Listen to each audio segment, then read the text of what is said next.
It's kind of nice to have a break from just classwork, come out here, work on stuff, get your hands dirty. I have like the opportunity to meet new people. I really appreciate the fact that I can go to 2 different schools. I like evit more than my home school. I actually find it a lot easier than staying at school for like 6-7 hours.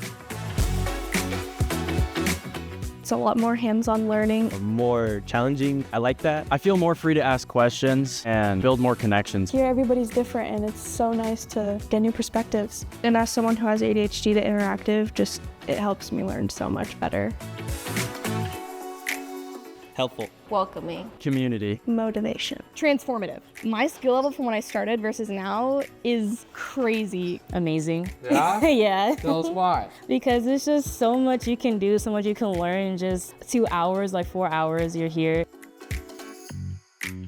Fresh, feels new. I'm ready to learn. It makes me feel a little bit like smarter. Joyful. There's just so many different students that come in you can meet. Feels like an accomplishment because you're accomplishing something each day. It feels like home. This has become like a second home to me. All my friends are here. It's like a big family and I love that. Your future? Your way.